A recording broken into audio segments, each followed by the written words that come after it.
Ignition sequence start. 6, 5, 4, 3, 2, 1, 0. Liftoff. We have a liftoff.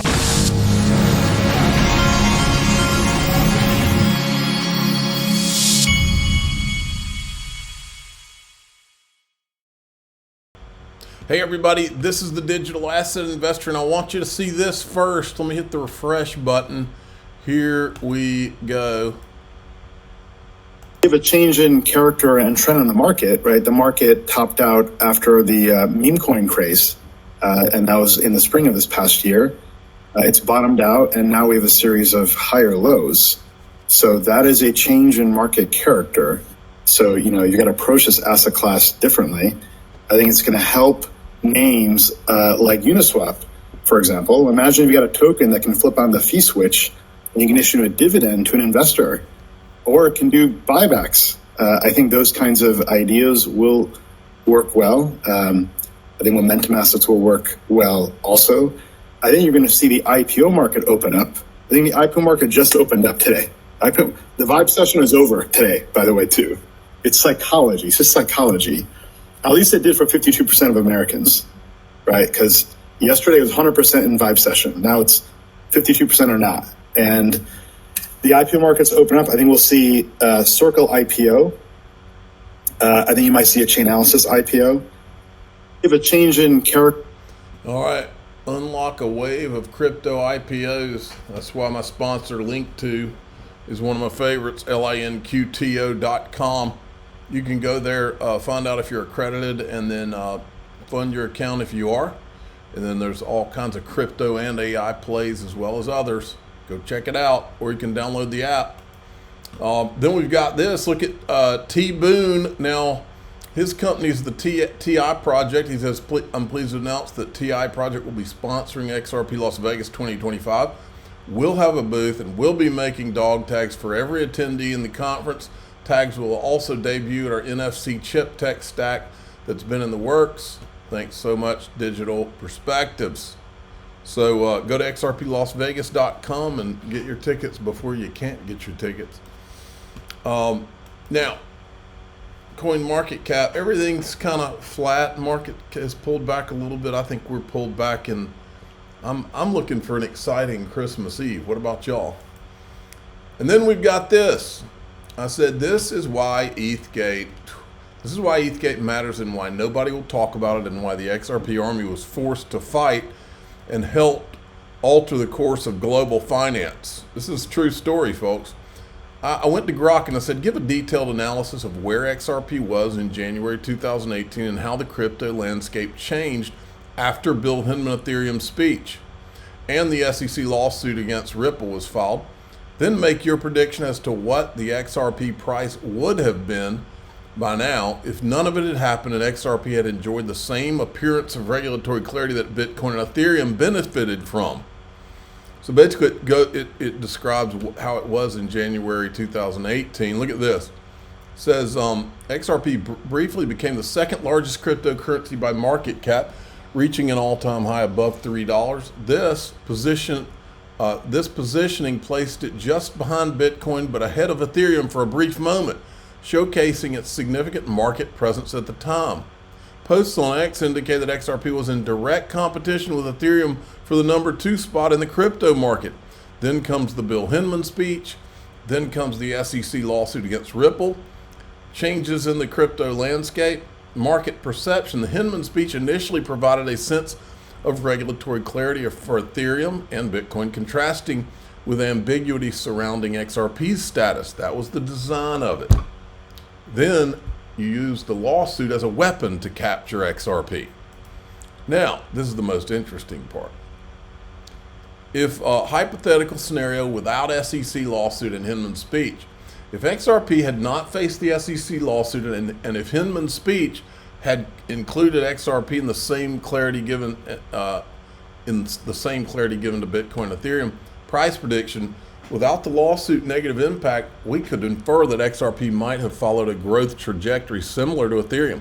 Ethereum, benefiting from the speech's clarity, saw significant growth in subsequent years, with price increasing from around 160 in January 2018 to well above 2,000 at times in later. And remember, Ethereum has an unlimited supply, folks. It doesn't have the limited supply that XRP has. It's got an infinite supply. And then, given this, if XRP had enjoyed similar regulatory clarity, conservative estimate, assuming a growth rate aligned with Ethereum's post-2018 performance, adjusted for XRP's lower market cap and different use case, XRP might have reached around $5 to $10 by December 2024. Considering broader market trends in XRP's early market position, optimistic estimate, if XRP had captured even more market share due to its utility in cross-border payments, and assuming, and you would have had right here, he says, assuming a bullish crypto market, XRP could have potentially seen prices between $10 and $20 or higher, especially if it continued seen as a direct competitor to Ethereum, and it would have gotten institutions involved too. You see how this works? Okay, now let's look at this. This was going around today. This is Build on Stellar. This is not Stellar retweeting this, but it's one of their followers or one of their proponents. 11.8 thousand followers. Stellar equals nonprofit, community driven. Ripple equals for-profit, community driven. So I said, so Jed McCaleb is just a poor guy that works for a nonprofit? If not, how did this giant of virtue make his money? Which I don't think he's going to answer that. Because all this, look, the nonprofit stuff, the only reason any of these companies formed nonprofits was to try to avoid, they thought that it would avoid any kind of security accusation. That's the reason they did it. Remember this? The stand is finally out of tacos, Team Ripple. July 19th, 2022, in the middle of the lawsuit, Jed McCaleb was selling his leftover XRP at will. And he did it, and the SEC never did a thing. They didn't go after him for his founding of Ripple, for his sales of XRP, nothing. A brief history. Well, I'm not going to do that. Ultimately, this is the agreement that was had with Jed McCaleb. Jed and his children had 5.3 billion XRP, and it was placed in escrow.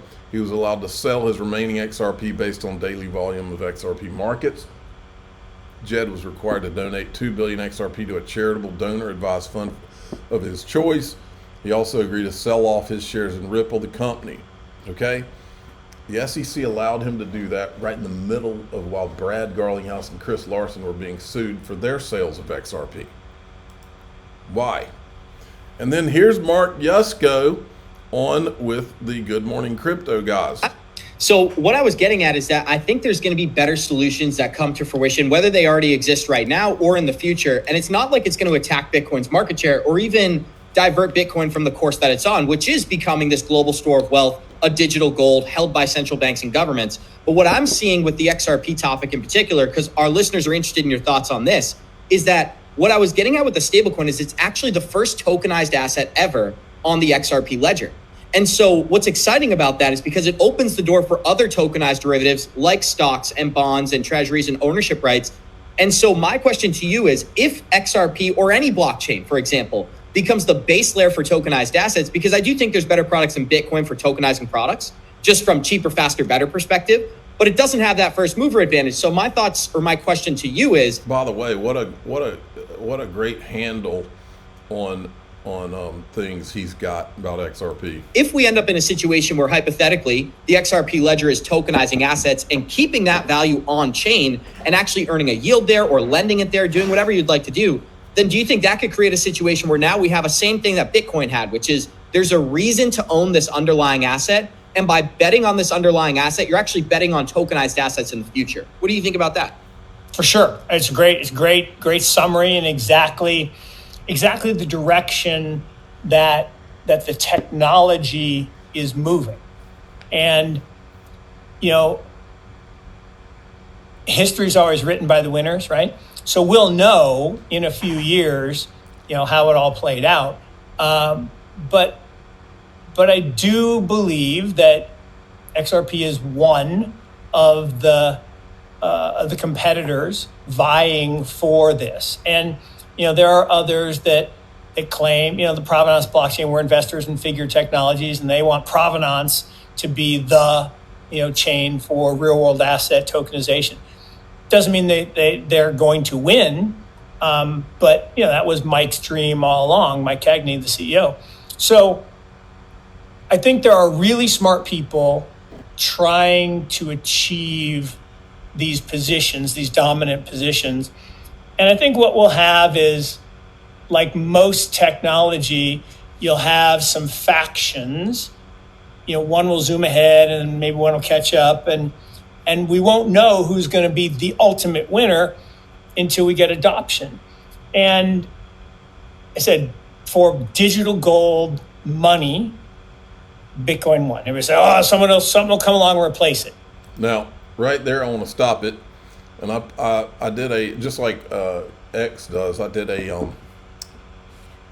DAI added context I thought people might want to know. He said, for digital gold money, Bitcoin won, Mark Yusko. I added the context here. I said, in fact, Bitcoin has never had to compete with other digital assets on a level regulatory playing field.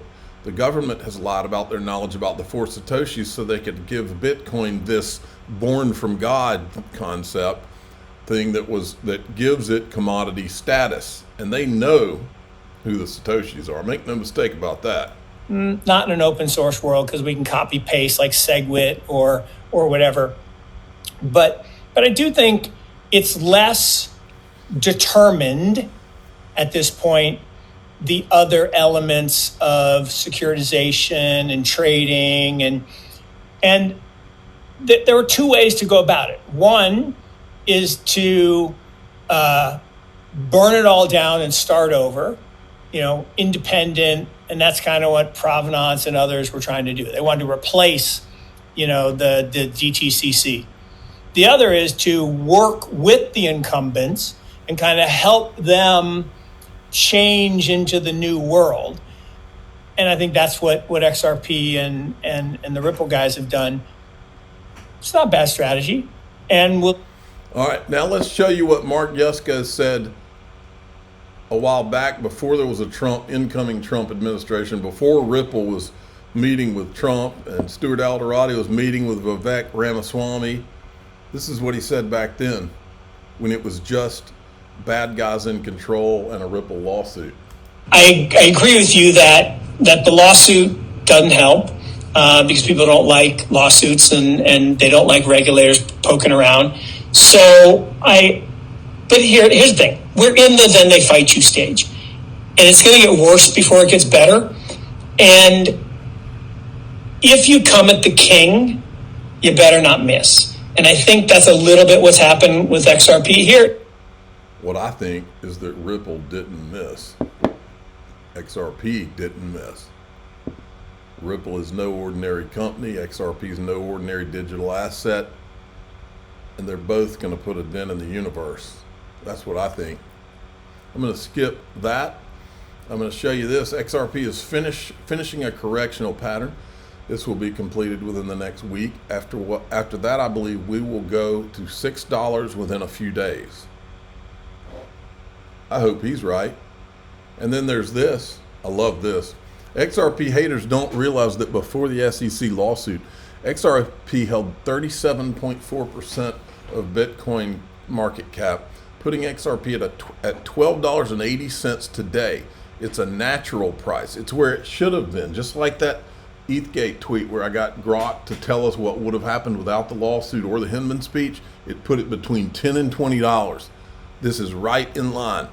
With the lawsuit ending and crypto-friendly admin incoming, XRP will rapidly return to $12.80 from their $20. Doesn't seem that far off. This is directly in line with the Grok question I asked about if Ethgate never happened, if the Ripple lawsuit never happened, the Hinman speech never happened. Now, in DAIXRP.com, we're going to do something I don't normally do. I'm going to tell you, I used to do this kind of stuff early on in my channel, and I'm for the new people watching and to give you an idea, for those of you that don't know, I'm not now, but I was a financial advisor at Morgan Stanley back in the day. I did it for about 3+ years, somewhere like that, 3 years. From that, that's a big part of how I got here.